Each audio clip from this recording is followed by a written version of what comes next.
Hello friends, आज मैं आपके साथ इकोनॉमिक्स का एक और टॉपिक लेके आया हूँ और टॉपिक का नाम है balance sheet of the central bank and components of money supply. इससे रिलेटेड पूरा का पूरा लॉन्ग क्वेश्चन मैंने अटेम्प्ट किया हुआ है। जिस हिसाब से आपने अटेम्प्ट करना है उस हिसाब से आप इसको लिख सकते हैं। ठीक है, तो चलिए शुरू करते हैं विदाउट वेस्टिंग एनी टाइम। और शुरू करने से पहले बता दूं कि इससे रिलेटेड बाकी टॉपिक्स के लिंक्स आपको इस वीडियो की डिस्क्रिप्शन में मिल जाएंगे। तो चलिए शुरू करते हैं। The balance sheet of a central bank is a crucial financial statement that reflects its assets, liabilities and capital.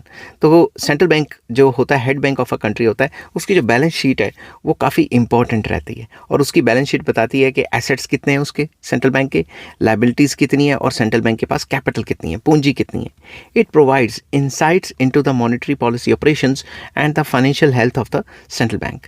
तो ये जो पूरा का पूरा जो बैलेंस शीट है ये दिखाती है कि किस तरीके से जो सेंट्रल बैंक है उसने मॉनेटरी पॉलिसी के ऑपरेशंस किए, क्या चाहता था, मनी की सप्लाई को कम करना चाहता था, ज़्यादा करना चाहता था।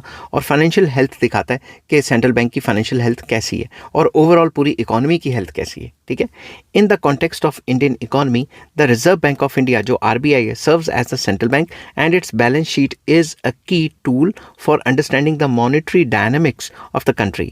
तो इंडिया के केस में रिजर्व बैंक ऑफ इंडिया जो है इंडिया का सेंट्रल बैंक है और इसकी जो बैलेंस शीट है वो काफ़ी इंपॉर्टेंट टूल है जो हमें ये दिखा सकती है कि मॉनेटरी हालत कैसी है कंट्री की, कि इंडियन इकोनॉमी कैसे चल रही है और किस सिचुएशन पे है। ठीक है, अच्छी है या बुरी है वो एक अलग बात है, मैं सिर्फ ओवरऑल बात बता रहा हूँ कि इसकी बैलेंस शीट हमें क्या क्या बताती है। Balance sheet of RBI includes the following.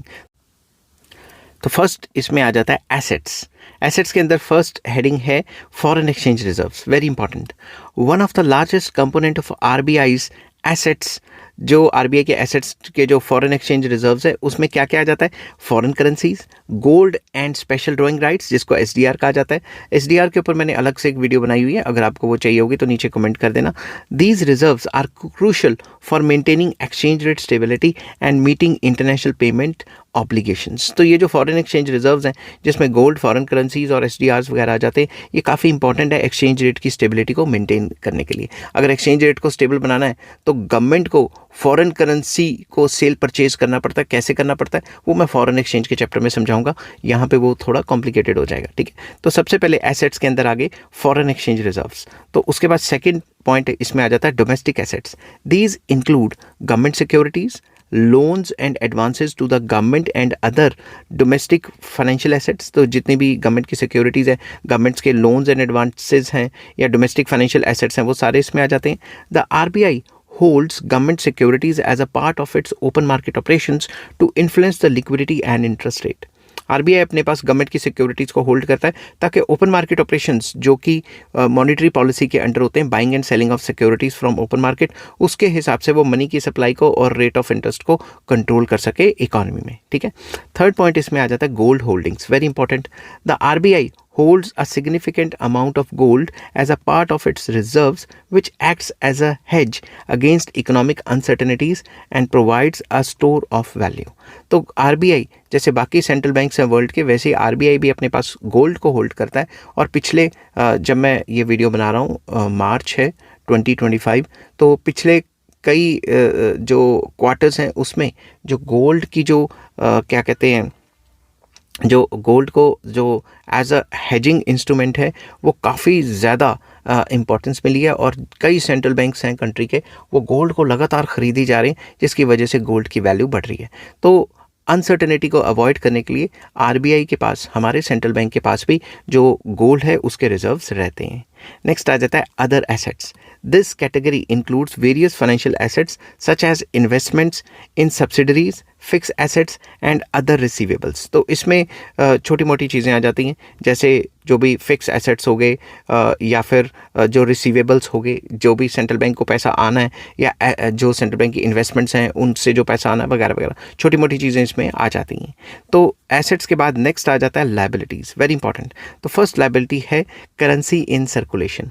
This is the largest liability of Reserve Bank of India, representing the total amount of currency जिसमें नोट हैं और कॉइन्स हैं issued by central bank and held by public and banks. तो ये जो currency चल रही है इकोनॉमी में जिसमें नोट और सिक्के आ जाते हैं, वो सबसे बड़ी लायबिलिटी है सेंट्रल बैंक की। सेंट्रल बैंक के ऊपर लायबिलिटी है कि वो चलनी चाहिए इकोनॉमी में, समझ की बात।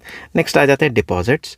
RBI holds deposits from commercial banks, the government and other financial institutions. जैसा कि आपको पता है कि आरबीआई के पास बाकी जो कमर्शियल बैंक्स हैं या फिर जो अदर फाइनेंशियल इंस्टीट्यूशंस और गवर्नमेंट है उसके जो हैं पैसे डिपॉजिट रहते हैं, ठीक है। These deposits includes the cash reserve ratio that commercial banks are required to maintain with RBI. तो जो कैश रिजर्व रेशो है वो सीआरआर है, वो कुछ ना कुछ परसेंटेज में जो आरबीआई डिटरमिन करता है, वो जितना भी बैंक के टोटल एसेट्स हैं उसका उतना परसेंट तो जो है आरबीआई के पास रखना ही पड़ता है ना। तो वो डिपॉजिट्स भी जो है जो सेंट्रल बैंक है हमारा आरबीआई, उसके ऊपर लाइबिलिटी है एक टाइप की, क्योंकि उसने कभी ना कभी तो वापस करनी ही है ना वो, ठीक है। तो नेक्स्ट आ जाता है reserve money, also known as high powered money.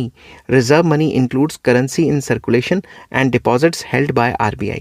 तो इसमें जितने भी वही वाली बात कि जो भी हाई पावर्ड मनी है जिसमें करेंसी और जो है सिक्के जो हैं नोट और सिक्के आ जाते हैं, जो कि आरबीआई के पास जो सर्कुलेशन में है और जो आरबीआई के पास है, वो दोनों मिला के जो है रिजर्व मनी कहलाता है। और वो रिजर्व मनी भी एक टाइप की लाइबिलिटी है। लाइबिलिटी किसकी है? सेंट्रल बैंक की, क्योंकि सेंट्रल बैंक के ऊपर ही लाइबिलिटी है कि वो पैसा चलना चाहिए। It forms the base for the money supply in the economy. तो ये जो हाई पावर्ड मनी है ये इकॉनमी में जो मनी सप्लाई है उसका बेस होता है, ठीक है। अदर लाइबिलिटीज़ में आ जाती हैं। This category includes various other obligations such as provisions, payables and other liabilities. मतलब इसमें वो सारी चीज़ें जो देनदारी हैं छोटी मोटी, जो कि जो सेंट्रल बैंक है उसका जो है देनदारी है, उसके ऊपर लाइबिलिटीज़ हैं, ठीक है, वो सारी चीज़ें।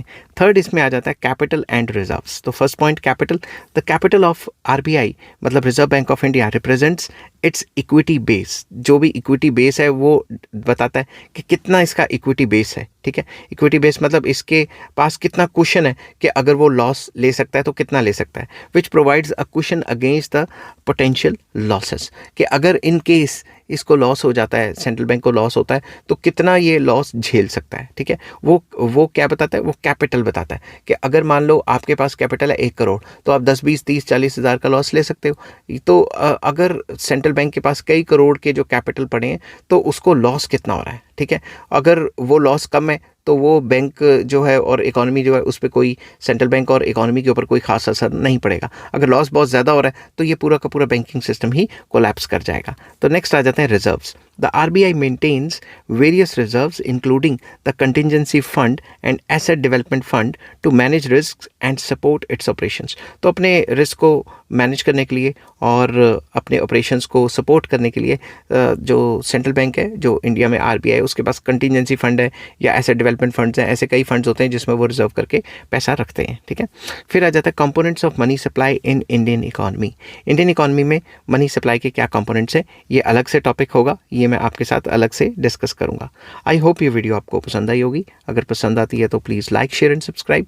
इस चैप्टर के सारे लिंक्स आपको इस वीडियो की डिस्क्रिप्शन में मिल जाएंगे, ठीक है। ये topic same to same economics में भी यूज़ होता है और यही topic same to same money and banking में भी यूज़ होता है। Take care, bye bye.